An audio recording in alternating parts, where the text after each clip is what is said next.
Hello everyone, today we will discuss about एस्टर TGT science जो कि हमारा 2023 में हुआ था।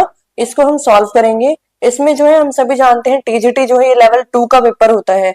अब साइंस में फिजिक्स, केमिस्ट्री और बायो तीनों ही सेक्शन रहते हैं वैसे तो, लेकिन आज की वीडियो में बायो के क्वेश्चंस पे मेनली हमारा फोकस रहेगा। और तो फर्स्ट क्वेश्चन है हमारा, बायोल्यूमिनेसेंस अकर्स इन। बायोल्यूमिनेसेंस किसमें होती है? अब बायोल्यूमिनेसेंस का मीनिंग होता है कि जो खुद से ही लाइट एमिट आउट करे। मीन्स कोई ऑर्गेनिज्म है जो खुद से ही लाइट एमिट आउट करता है। तो ऐसा कौन सा ऑर्गेनिज्म है? अब ये सिलेंट्रेटा, टीनोफोरा, पोरिफेरा, ये सब क्या है? इन सबको हम फाइलम बोलते हैं। ये क्वेश्चन जो है हमें 11th क्लास का chapter 4 that is animal kingdom, वहां से बिलोंग करता है। ठीक है, चैप्टर 4 है एनिमल किंगडम, उससे क्वेश्चन जो है गिवन है। अब सिलेंट्रेटा और टीनोफोरा ये दोनों ही लाइट एमिट आउट करते हैं, लेकिन जो पोरिफेरा है, पोरिफेरा में स्पंज आते हैं। स्पंज हो गया, यूस्पोंजिया हो गया, ये जो और इसके जो एग्जांपल्स हैं ये कोई लाइट एमिट आउट नहीं करते। अब पोरिफेरा इसमें भी और पोरिफेरा इसमें भी है, तो ये जो दोनों है वो इनकरेक्ट हो जाएंगे। और fourth option, all options are right, ये भी हमारा इनकरेक्ट हो जाएगा, क्योंकि सेकंड और थर्ड जब इनकरेक्ट है तो ऑल ऑप्शन राइट कैसे हो सकते हैं। इसलिए फर्स्ट जो हमारा ऑप्शन है वो करेक्ट होता है। इसके जो ऑर्गेनिज्म होंगे सिलेंट्रेटा में और टीनोफोरा में जो एनिमल्स आएंगे वो खुद से लाइट एमिट आउट कर सकते हैं। फिर नेक्स्ट क्वेश्चन है, lichens are very good pollution indicator, they are made up of. अब जो लाइकेंस है ये पॉल्यूशन इंडिकेटर है, मतलब जहां पे लाइकन होगा वहां पॉल्यूशन नहीं होगा। ठीक है, या जहां पॉल्यूशन नहीं है वहां लाइकेंस होंगे, कुछ भी हम कह सकते हैं। ये पॉल्यूशन इंडिकेटर है। They are made up of prions and algae. क्या ये प्रायंस और एल्गी से मिलके बनते हैं? प्रायंस क्या होता है? प्रायंस होता है इन्फेक्टेड प्रोटीन्स, ठीक है, जो कि मिसफॉल्डेड प्रोटीन्स से बनते हैं, उसको हम प्रायंस बोलते हैं, और ये हमारे लिए हार्मफुल होते हैं। फंजाई और प्रायंस, प्रायंस इसमें भी आ गया तो ये भी इनकरेक्ट हो जाएगा और ये भी इनकरेक्ट हो जाएगा। ठीक है, थर्ड है फाइकोबिएंट एंड माइकोबिएंट। फाइकोबिएंट का मीनिंग होता है स्टडी ऑफ एल्गी और माइकोबिएंट होता है fungi, study of fungi. Mycology और फाइकोलॉजी, सॉरी। ठीक है, फाइकोबिएंट में एल्गी आएंगे, माइकोबिएंट में फंजाई आएगा। एल्गी अगर हम बोले स्टडी ऑफ एल्गी तो फाइकोलॉजी, और स्टडी ऑफ फंजाई माइकोलॉजी। ठीक है, तो यहाँ पे थर्ड ऑप्शन जो है हमारा करेक्ट हो जाएगा, क्योंकि एल्गी और फंजाई दोनों का एसोसिएशन होता है, दोनों साथ में कंबाइन करके जो है लाइकेंस बनाती हैं। इनके एसोसिएशन को ही हम क्या बोलते हैं? लाइकेंस बोलते हैं। और प्रायंस और यूग्लिनोइड्स, यहाँ भी प्रायंस आ गया तो ये भी इनकरेक्ट हो जाएगा, तो third option will be correct. Gibbon's proboscis monkey and rhinoceros found in which of the following sub-region of the Oriental zoogeographical region? अब ये जो गिबन्स है और प्रोबोस्किस मंकी है, ये और राइनोसिरोस, ये तीनों के तीनों जो है कौन से रीजन में हमें मिलते हैं? ठीक है, जू जियोग्राफिकल रीजन, ऐसे कौन से जियोग्राफिकल रीजन में हमें मिलते हैं? जू जियोग्राफिकल रीजन में। तो ये हमें मिलते हैं इंडियन सब रीजन में, या फिर सिलोनियन सब रीजन में, या फिर इंडो चाइना सब रीजन में, या फिर इंडो मैलियन रीजन में, सब रीजन में। तो अगर हम गिबन्स की बात करें तो गिबन्स हमें यहाँ पे मिलते हैं इंडो चाइना सब रीजन में, बट हमें ऐसा ऑप्शन चूज करना है जहाँ पे गिबन्स भी है, प्रोबोस्किस मंकी भी है और राइनोसिरोस भी है। ठीक है, ये जो मंकी सिमिलर होते हैं बट थोड़ा इनकी बॉडी में जो है फर्क होता है, बॉडी इनकी जो मॉर्फोलॉजी है उसमें थोड़ा सा चेंज होता है। प्रोबोस्किस जो मंकी होते हैं इनकी नोज जो है वो काफी ऐसे बड़ी सी नोज होती है प्रोबोस्किस मंकी में, तो और जिबन्स में जो है ऐसा कुछ नहीं होता, नॉर्मल होता है उनमें नोज का जो साइज है, बट प्रोबोस्किस मंकी में नोज का साइज बहुत बड़ा होता है। ठीक है, तो ये तीनों ही हमें कहाँ मिलते हैं? ये मिलते हैं हमें इंडो मलियन सब रीजन में। फोर्थ ऑप्शन हमारा यहाँ पे करेक्ट हो जाता है। The chief producer in oceans are. अब ओशियन का मतलब हो गया एक्वेटिक एरिया। अगर हमने एक्वेटिक एरिया की फूड चेन के बारे में डिस्कस करें तो यहाँ पे सबसे पहले आता है फाइटोप्लैंक्टन, और फाइटोप्लैंक्टन के बाद आता है जू प्लैंक्टन। ठीक है, और जू प्लैंक्टन के बाद आता है यहाँ पे स्मॉल फिश, फिर जो है वेल, या फिर कोई और दूसरा ऑर्गेनिज्म जो कि इनके ऊपर फीडिंग कर सके। अगर हम एक्वेटिक फूड चेन की बात करें तो प्रोड्यूसर लेवल पे होता है फाइटोप्लैंक्टन। ठीक है, जो सबसे ज्यादा प्रोड्यूस करता है। और ये होता है कंज्यूमर लेवल पे। जू प्लैंकटन जो है फाइटो प्लैंकटन के ऊपर फीडिंग करता है, यानी उनको खाता है। और स्मॉल फिशेस जू प्लैंकटन को खाती है, यानी जू प्लैंकटन का साइज बड़ा हो गया और फाइटो प्लैंकटन का साइज छोटा हो गया। और फाइटो प्लैंकटन जो है वो दो तरह के होते हैं, ठीक है, एक होता है डाइनोफ्लैजिलेट और एक होता है डाइएटम्स। लेकिन इन दोनों में से भी ज्यादा अमाउंट में जो मिलता है, जो ज्यादा मीन्स चीफ प्रोड्यूसर कौन सा है, तो वो होगा यहाँ पे हमारा डाइएटम्स। ठीक है। और प्लैंकटन जो है हम इनको ही बोलते हैं जू प्लैंकटन, फाइटोप्लैंकटन, ये हो गया प्लैंकटन्स। तो यहाँ हमारा सेकंड जो ऑप्शन है डाइएटम्स, ये करेक्ट हो जाता है। चीफ प्रोड्यूसर होते हैं ये ओशियंस के अंदर। The wall of alimentary canal possess four layers. Which of the following is the correct sequence from outside to inside? अब अगर एलिमेंट्री कैनाल की बात करें,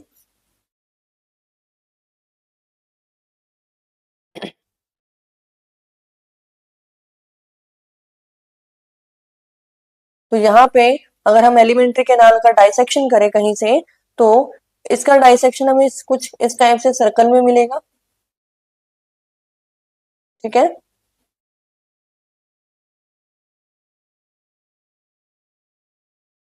अगर हम इसका डाइसेक्शन करें, ट्रांसवर्स सेक्शन हम इसका देखें, तो हमें जो है इसमें फोर लेयर्स देखने को मिल जाती है। ठीक है, ये होगी फर्स्ट लेयर, ये होगी सेकंड लेयर, ये होगी थर्ड लेयर और ये होगी फोर्थ लेयर। तो हमें देखना क्या है, इसमें आउटसाइड से लेके इनसाइड, बाहर से अंदर की तरफ जाना है। ठीक है, अब बाहर वाली का नाम क्या है, ये सबसे बाहर जो है इसका नाम क्या है, इसका नाम म्यूकोसा, मस्कुलरिस, सब म्यूकोसा या फिर सिरोसा। ठीक है, सिरोसा, मस्कुलरिस या फिर सब म्यूकोसा, म्यूकोसा, सब म्यूकोसा, म्यूकोसा, मस्कुलरिस, सिरोसा, या फिर म्यूकोसा, सब म्यूकोसा और मस्कुलरिस और सिरोसा। तो यहाँ जो है हमारा ऑप्शन जो करेक्ट होगा वो हो जाएगा,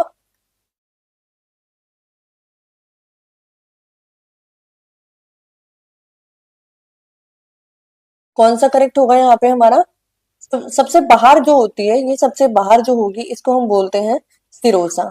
ठीक है, सिरोसा, ये है सिरोसा। फिर सेकंड नंबर पे जो होती है उसको हम बोलते हैं मस्कुलरिस, मस्कुलरिस। और थर्ड पे सब म्यूकोसा। ठीक है, थर्ड पे ये हो जाएगी सब म्यूकोसा। और फोर्थ पे ये हो जाएगी म्यूकोसा, ये जो सबसे अंदर वाली है ये हो जाएगी हमारी सिरोसा। ठीक है, सिरोसा, सॉरी म्यूकोसा। ठीक है, म्यूकोसा। सिरोसा तो बाहर वाली है ना, सिरोसा सबसे बाहर, फिर मस्कुलरिस सेकंड नंबर पे, थर्ड पे जो है ये हो जाएगी सब म्यूकोसा और फोर्थ पे हो जाएगी म्यूकोसा। ठीक है, ये चार जो है लेयर्स हैं, जो कि अरेंजमेंट अगर क्वेश्चन थोड़ा सा चेंज करके दे दे, इनसाइड टू आउटसाइड पूछे, तब आंसर क्या होगा, तब आंसर हमारा यहाँ पे चेंज हो जाएगा, म्यूकोसा, सब म्यूकोसा, मस्कुलरिस, आंसर ये हो जाएगा फोर्थ। ठीक है, ये देखो पहले म्यूकोसा, म्यूकोसा फर्स्ट पे है, फिर सब म्यूकोसा यहाँ आ जाएगा, ये सब म्यूकोसा सेकंड इधर आ जाएगा, फिर मस्कुलरिस थर्ड पे आ जाएगा और सिरोसा जो है वो इधर आ जाएगा फोर्थ पे। बट क्वेश्चन हमें आउटसाइड टू इनसाइड कहा है ना, बाहर से अंदर की तरफ जाना है, तो सबसे बाहर जो है वो सिरोसा होती है। सबसे बाहर कौन सी होगी, सिरोसा। सेकंड नंबर पे मस्कुलरिस। तो इसके अकॉर्डिंग क्वेश्चन जो है हमारा, ये सेकंड ऑप्शन इसका बिल्कुल करेक्ट हो जाता है। Next question. In the entire process of glycolysis, 4-phosphorylation occurs into of following step. 1,3-diphosphogylic acid, 2,3-phosphoglyceric acid. अब यहाँ पे दो पोजीशन पे फॉस्फेट लगा हुआ है और ये थर्ड फॉस्फोग्लिसरेट, तो एक फॉस्फेट निकल जाता है, तो यहाँ क्या होता है, डीफॉस्फोरिलेशन होता है। ठीक है, और फॉस्फोइनोल पायरुविक एसिड से जब पायरुविक एसिड बनता है, तो यहाँ पे भी क्या होता है, यहाँ भी डीफॉस्फोरिलेशन होता है, यानी इन दोनों में जो है एटीपी फॉर्मेशन होती है। इसमें भी एटीपी बनता है और इसमें भी एटीपी बनता है। लेकिन जब 2-फॉस्फोग्लिसरिक एसिड से फॉस्फोइनोल पायरुविक एसिड बनता है, तो यहाँ पे क्या होगा, यहाँ क्या होता है, ये 2-फॉस्फोग्लिसरिक एसिड है और ये फॉस्फोइनोल पायरुविक एसिड है, तो यहाँ पे H2O रिमूव होता है, यानी कि डिहाइड्रेशन होती है। और जब 3-फॉस्फोग्लिसरिक एसिड से 2-फॉस्फोग्लिसरिक एसिड बनता है, तो थर्ड पोजीशन से फॉस्फेट हटके सेकंड पोजीशन पे आ जाएगा, थर्ड से हट जाएगा, सेकंड पोजीशन पे जो फॉस्फेट है वो अटैच हो जाएगा। तो यहाँ पे शिफ्टिंग होती है फॉस्फेट की, ठीक है। तो ये जो है शिफ्टिंग होगी, थर्ड से सेकंड पे आ जाएगा फॉस्फेट। तो ये फर्स्ट ऑप्शन और सेकंड ऑप्शन दोनों ही हमारे ठीक है, डी फॉस्फोरिलेशन होता है। फॉस्फोरिलेशन जो है 4 टाइम्स होता है, 2 बार तो एटीपी यूज होगी और 2 बार एटीपी बनती है, यानी 2 प्रिपरेटरी स्टेज में होती है जब फॉस्फोरिलेशन होगा, और 2 जो है जो हमारा रिजल्टिंग फेज होता है जब हमें एटीपी मिलती है, तो 2 बार तब होता है। फर्स्ट और सेकंड ऑप्शन हमारा यहाँ पे बिल्कुल सही हो जाएगा। Match the mixture given in column 1 with their methods of separation given in column 2। अब ये जो क्वेश्चन है ये क्लास 6 का क्वेश्चन है। क्लास 6 में चैप्टर है जिसमें हम जो चीजें हैं उनको सेपरेट करते हैं और मेथड्स बताते हैं बच्चों को कि कौन से मेथड से हम किस चीज को सेपरेट कर सकते हैं। अब अगर ऑयल और वाटर को मिक्स किया जाए तो हम कैसे इसको अलग करेंगे? कुछ देर के लिए रख देंगे, उससे क्या होगा, उनकी डेंसिटी के अकॉर्डिंग वो जो है सेपरेट हो जाएंगे, और हम डिकेंटेशन मेथड से इसको दूसरे बर्तन में किसी में निकाल लेंगे, तो ये हो जाएगा डिकेंटेशन, ठीक है। आयरन मिक्स है फ्लोर के साथ, तो मैग्नेट से उसको सेपरेट कर लेंगे, मैग्नेटिक सेपरेशन हो जाएगा। सॉल्ट मिक्स विद वाटर, अगर सॉल्ट मिक्स है वाटर में तो हम उसको जब गर्म करते हैं वेपर्स बन के उड़ जाएगा वाटर, और सॉल्ट बचेगा तो सॉल्ट इवेपोरेशन से हो जाएगा ये अलग, ठीक है। ये इसके लिए हो गया। Kidney beans mix with rice flour, अगर राइस फ्लोर के साथ किडनी बीन्स है तो उसको हम जो है सीविंग मेथड से सेपरेट कर सकते हैं, यानी कि छान लेंगे हम उसको, ठीक है। तो यहाँ पे फर्स्ट का सेकंड, सेकंड का थर्ड और थर्ड का फोर्थ, ये ऑप्शन हमारा यहाँ पे करेक्ट हो जाएगा।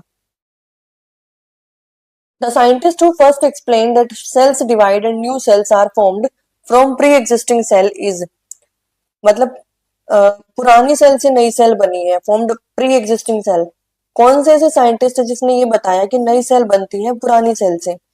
अब ये जो वॉल्टर फ्लेमिंग है, इन्होंने माइटोसिस के बारे में बताया था, ठीक है। माइटोसिस जो कि इक्वेशनल डिवीजन होती है, जब सेल डिवाइड करती है, एक सेल से दूसरी सेल बनती है, तो इक्वेशनल डिवीजन, अगर इसमें क्रोमोसोम 46 है तो इसमें भी 46 होंगे, इसमें भी 46 होंगे, तो ये इक्वेशनल डिवीजन है, ये माइटोसिस होती है। अगर हम बात करें मियोसिस की तो उसमें हाफ नंबर ऑफ क्रोमोसोम होते हैं, ठीक है, हाफ हाफ हो जाएंगे, जो कि रिप्रोडक्शन के टाइम पे होती है। हाफ हाफ जो क्रोमोसोम्स है वो सेपरेट हो जाते हैं, जैसे 23 अलग 23 अलग, ठीक है। ये होगी माइटोसिस और ये होगी मियोसिस। वॉल्टर फ्लेमिंग ने इक्वेशनल डिवीजन के बारे में बताया था जो कि माइटोसिस होती है, और इसको हम बोलते हैं रिडक्शनल डिवीजन। फिर है रुडोल्फ विरकाउ, इसने जो है ये बताया कि जो नई सेल है वो बनती है पुरानी सेल से, ठीक है। इसने लेटिन लैंग्वेज में कुछ कहा, लेटिन भाषा में इसने कहा ओमनी सेलुला ई सेलुला, लेटिन वर्ड्स में, जिसका मतलब होता है कि जो प्री एग्जिस्टिंग सेल है उससे ही नई सेल बनेगी। तो ये जो आंसर है यहाँ पे हमारा सही है। रॉबर्ट हुक ने बताया था सेल के बारे में कि सेल नाम की कोई चीज होती है, सेल से ही हमारी बॉडी बनी है। और फ्लेडेन और शिवोन, फ्लेडेन एक बॉटनिस्ट है, प्लांट की सेल के बारे में बताया, और शिवोन जो है ये एक ये होता है, ये बॉटनिस्ट है, मीन्स इसने प्लांट के बारे में बताया और इसने जो है एनिमल्स के बारे में बताया। तो इसने जो सेल को देखा वो देखा इसने कहाँ पे, अनियन सेल में, ठीक है। फर्स्ट टाइम जो प्लांट के बारे में डिस्कस किया था, प्लांट सेल के बारे में, वो श्लेडेन ने किया था। और शिवोन ने इसने चीक सेल्स में जो है शिवोन ने बताया था कि सेल्स होती हैं। तो इन दोनों ने मिलके क्या दिया, सेल थ्योरी दी थी दोनों ने मिलके। तो सेल थ्योरी के बारे में अगर डिस्कस होता है तो सेल थ्योरी दी थी स्लेडेन और शिवोन ने। अकॉर्डिंग टू क्वेश्चन हमारा यहाँ पे सेकंड आंसर जो है वो करेक्ट हो जाता है। Which one of these phylum poses closed circulatory system, इन चारों में से क्लोज्ड सर्कुलेटरी सिस्टम किसके पास होता है, ठीक है। क्लोज्ड सर्कुलेटरी सिस्टम जो है वो किस में होगा, एनालिडा में, आर्थ्रोपोडा में, मोलस्का में, या फिर इकाइनोडर्मेटा में। एनालिडा जो है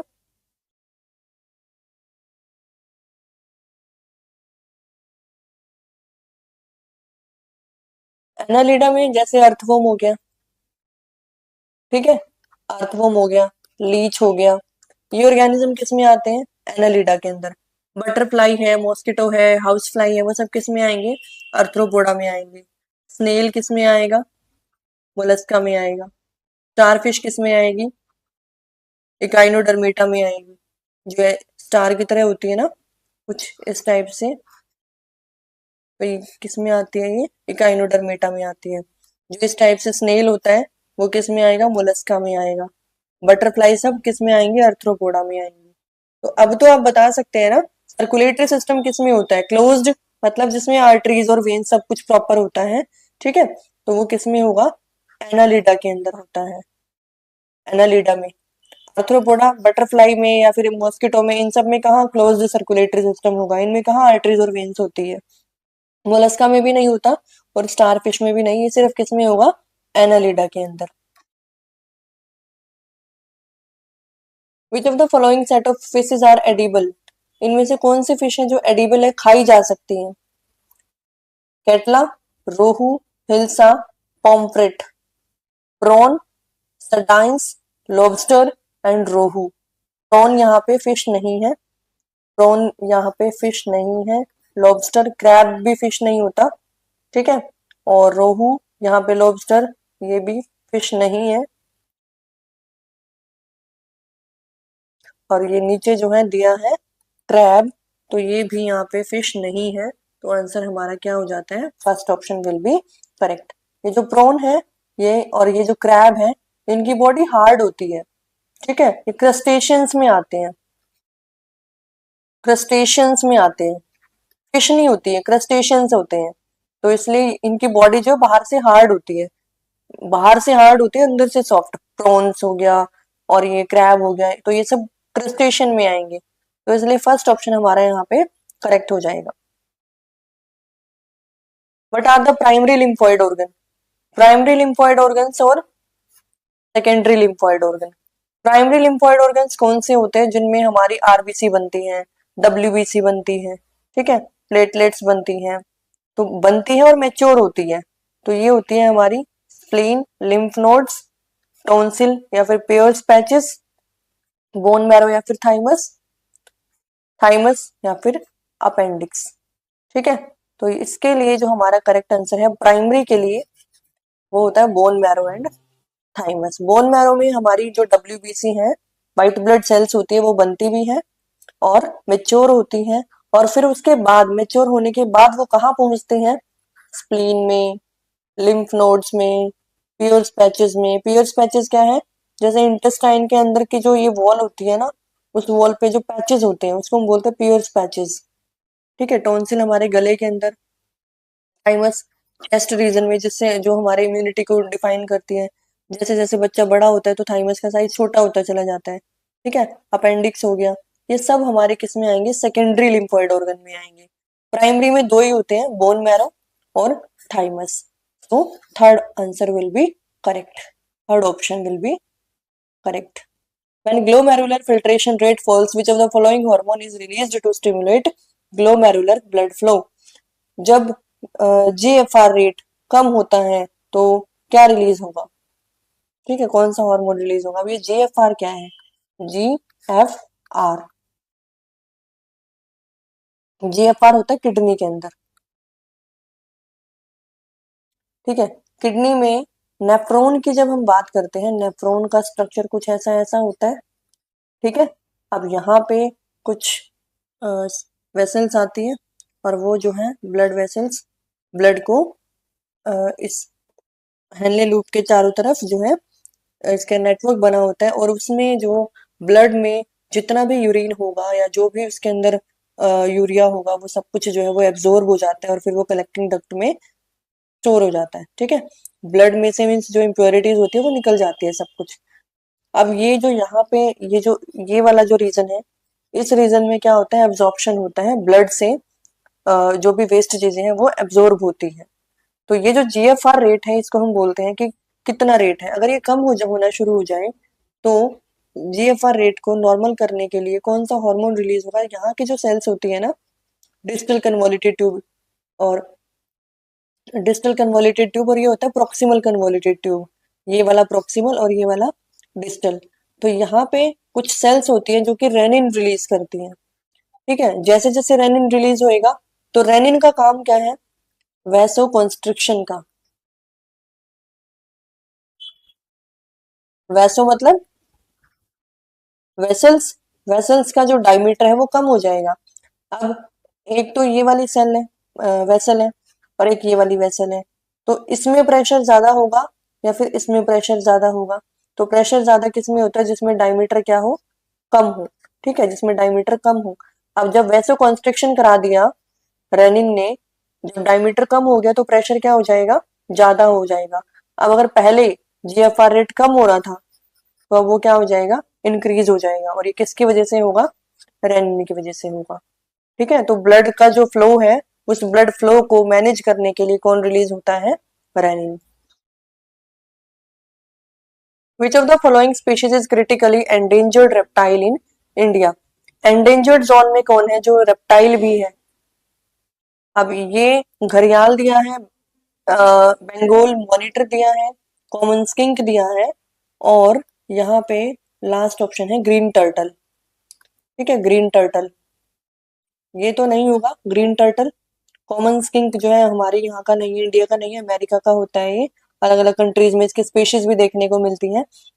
ये भी एंडेंजर्ड में है और ये भी एंडेंजर्ड में है, लेकिन ज्यादा कौन है क्रिटिकली एंडेंजर्ड? तो उसके लिए हो जाएगा आंसर हमारा घड़ियाल।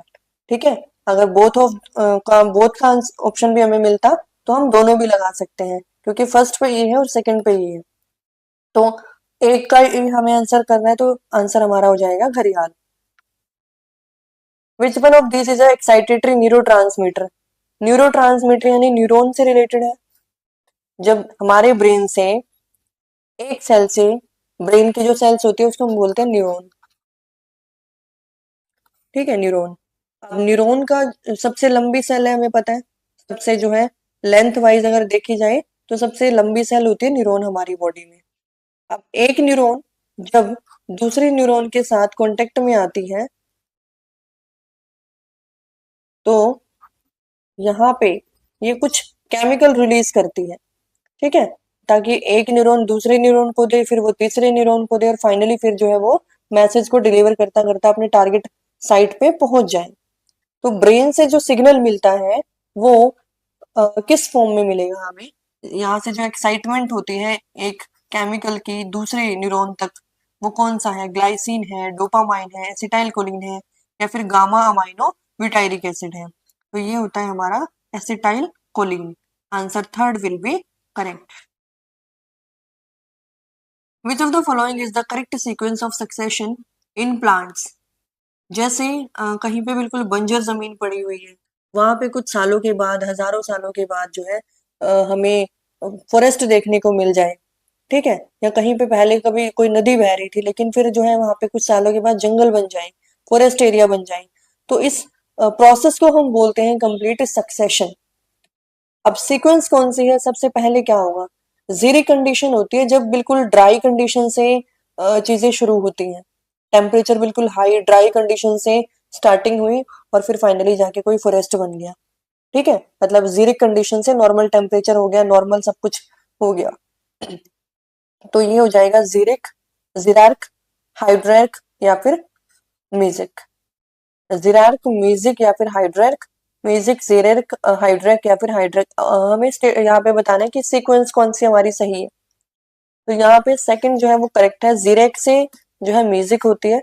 इसमें टेम्परेचर बिल्कुल हाई होता है। ठीक है, बिल्कुल ड्राई कंडीशन से शुरुआत होती है। इसमें सब कुछ मॉडरेट होता है, नॉर्मल टेम्परेचर रहता है, नॉर्मल जो है कंडीशंस होती है म्यूजिक में। और लास्ट वाले में जैसे हाइड्रर का कोई रिवर है या कुछ है, तो वहां पे जो है वो वाटर बिल्कुल पूरा एब्जॉर्ब हो जाता है और कुछ सालों के बाद जो है फाइनली वहां पे एक पूरा फॉरेस्ट एरिया बन जाता है, यानी प्लांट्स जो है उसको पूरा कवर कर लेते हैं। तो सेकंड ऑप्शन जो है इसके अकॉर्डिंग करेक्ट हो जाएगा। One of the following is hormone secreted from heart? हमारे हार्ट में कितने चैम्बर होते हैं, चार। ठीक है, एट्रियम, एट्रियम, वेंट्रिकल, वेंट्रिकल। हमने पढ़ रखा है कि जब भी हार्ट का डायग्राम बनाओ तो हमेशा उल्टा होता है। ठीक है, अगर मैं राइट हैंड से कर रही हूँ तो राइट वाला लेफ्ट हो जाएगा और लेफ्ट वाला क्या हो जाएगा, राइट। यानी कि ये क्या है, यहाँ हमारा लेफ्ट और ये क्या है, राइट। तो ये राइट एट्रियम, ये लेफ्ट एट्रियम, ये राइट वेंट्रिकल, ये लेफ्ट वेंट्रिकल। अब इसमें एट्रियल नेट्रियूरेटिक फैक्टर का जो ये आंसर है इसका, हार्ट इसको रिलीज करता है, एट्रियल नेट्रियूरेटिक फैक्टर को। नोर एड्रीनलिन ये हमारी किडनी रिलीज करती है, ये भी किडनी रिलीज करती है एड्रीनलिन, ठीक है।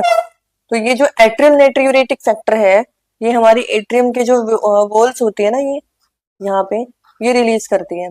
जब हार्ट में सुपीरियर वेना कावा से या फिर पल्मोनरी जो वेन्स होते हैं वहां से ब्लड प्रेशर ज्यादा हो जाए ना, तो उस प्रेशर को मैनेज करने के लिए, कंट्रोल करने के लिए ये एएनएफ फैक्टर रिलीज होता है, ठीक है।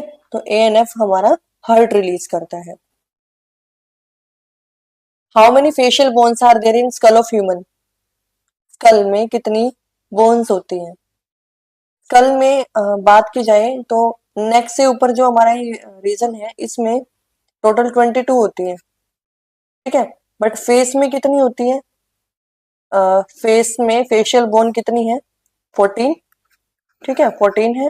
और क्रेनियम में जो हमारा ये वाला जो पार्ट है, क्रेनियम वाला जो पार्ट है, इसमें 8 होती है। और टोटल इनका कितना हो जाएगा, 22।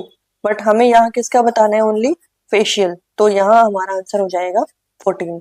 अगर फेशियल के प्लेस पे क्रेनियम का पूछे तो आंसर 8 हो जाएगा, फेशियल प्लस क्रेनियल दोनों पूछी जाए तो 22 हो जाएगा, ठीक है। The process of release of sperm from seminiferous tubule is known as. अब ये जो सेमिनिफेरस ट्यूब्यूल है ये क्या होता है, release of sperm from seminiferous tubule. हमें पता है कि स्पर्म क्या है, मेल गैमेट है, ठीक है, मेल गैमेट है। अब ये मेल गैमेट बनता कहाँ है, ये बनता है टेस्टिस में,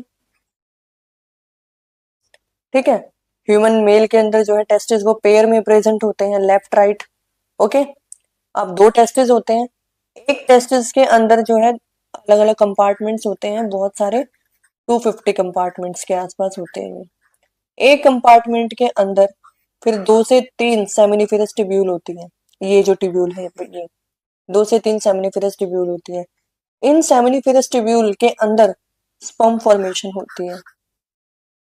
और जब ये स्पर्म उनके अंदर बन जाता है, बनने के बाद जब वो बाहर निकलता है तो फिर यहाँ से बाहर निकलने के बाद वो जो है डक्ट्स, बहुत सारी डक्ट्स होती हैं, ये डक्ट्स मिलके फिर जो है कॉमन डक्ट बनाती हैं, जैसे इस टाइप से बहुत सारी डक्ट है, इन्होंने एक कॉमन डक्ट बना ली, ठीक है। ये सारी क्या है, जैसे सेमिनिफेरस ट्यूब्यूल की होगी अलग अलग कंपार्टमेंट्स के, फिर इन सब ने कॉमन मिला लिया, एक कॉमन डक्ट बन गई। फिर आगे जो है फर्दर इनकी भी जो है एक कॉमन हो गई, इन्होंने भी कॉमन, ऐसे आगे चल के कॉमन बन गई। तो इस टाइप से जो है फाइनली यहाँ पे एक लास्ट में जो हम बोलते हैं वास्ट डिफरेंस वो बन जाती है। और हमें यहाँ बताना क्या है कि जब सेमिनिफेरस ट्यूब्यूल से स्पर्म रिलीज होता है उसको हम क्या कहते हैं, इजैकुलेशन बोलते हैं। जब पेनिस से, पेनिस जो कि मेल रिप्रोडक्टिव ऑर्गन है, उससे मेल रिप्रोडक्टिव जो ऑर्गन है वो टेस्टिस है, लेकिन जो पेनिस है जो जिसमें सिंगल ओपनिंग होती है, यूरिन भी वहीं से पास आउट होता है और स्पर्म भी वहीं से पास आउट होता है। तो इससे जब स्पर्म रिलीज होता है उसको हम बोलते हैं इजैकुलेशन करना, ठीक है, इजैकुलेशन। स्पर्मेटोजेनेसिस होता है सिंथेसिस ऑफ स्पर्म, मतलब कंप्लीट जो प्रोसेस है स्पर्म बनने का उसको बोलते हैं स्पर्मेटोजेनेसिस। जो ये स्पर्मियोजेनेसिस होता है इसको हम बोलते हैं लास्ट में जो स्टेप होता है ना, स्पर्मेटोजोआ से जब लास्ट स्टेज फाइनल बनती है, स्पर्मेटोजोआ से स्पर्म बनता है, इस लास्ट प्रोसेस को हम बोलते हैं स्पर्मियोजेनेसिस। और बनने के बाद जब ये इन ये यहाँ पे जो 2 से 3 सेमिनिफेरस ट्यूब्यूल है, बनने के बाद जब वहां से बाहर निकलता है ना, उसको बोलते हैं स्पर्मिएशन, ठीक है, स्पर्मिएशन। इस टॉपिक को आप जब कंप्लीट करेंगे ना तो ये आपको और अच्छे से क्लियर हो जाएगा। Which of the following statement is true, इसमें से कौन सी स्टेटमेंट ट्रू है। Southern blotting technique is developed by Alvin, ये एडविन ने किया था, ठीक है, 1975 में। और northern blotting technique is developed by Broom and Gilbert. Western blotting technique is developed by, ये हुई थी, डब्ल्यू नील ने किया था इसको 1981 में। और ईएम सदन 1975, ये जो है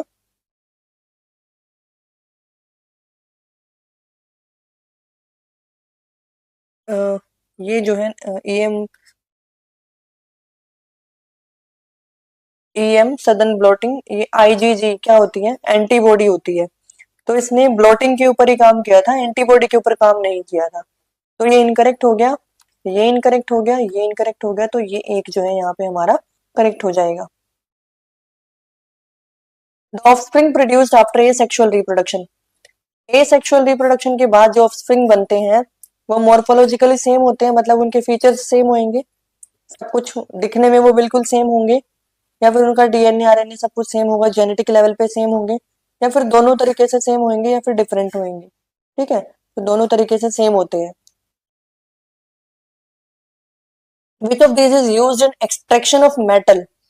मेटल को एक्सट्रैक्ट करने के लिए यहाँ पे हम क्या यूज करते हैं, तो ये जो है केमिस्ट्री का क्वेश्चन है वैसे तो शायद, बट ये 8th क्लास में आता है। ठीक है, नेचुरल जो ये होते हैं ना फ्यूल्स होते हैं, तो उसमें ये है, 8th क्लास में है ये। तो को किसका आंसर है? Which of the following statement are correct. कौन से स्टेटमेंट करेक्ट है? House fly have sponging type of mouth part, sponging type होता है। ठीक है, और honey bee have biting and chewing type of mouth part. Butterfly and siphoning are siphoning type of mouth part. ये ठीक है, first ठीक है। इसमें च्यूइंग टाइप और बाइटिंग टाइप हनी बी में ये च्यूइंग वाला नहीं होता, चबाने का कुछ नहीं होता उसके पास।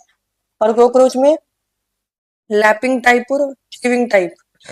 तो ये भी इनकरेक्ट है, सही हो जाएगा फर्स्ट और third. So these are the questions जो कि बायो के थे, 2023 में ये आए हुए हैं सभी क्वेश्चंस। आप इनको अगर कर लेते हैं तो आपको जो है आइडिया हो जाएगा कि कैसे पेपर में बायो के क्वेश्चंस आते हैं। और इससे आपको ये भी आइडिया हो गया होगा कि 11th का जो कितना पोर्शन जो है टीजीटी लेवल में आता है, तो आप 11th का जो बायो का सेक्शन है वो इजिली अगर कर पाते हैं तो आप इजिली इसको निकाल पाओगे। तो आई होप वीडियो आपको अच्छी लगी होगी, और अगर आपको वीडियो अच्छी लगी है तो इसे लाइक शेयर सब्सक्राइब जरूर कीजिएगा और चैनल को जरूर सब्सक्राइब कीजिएगा।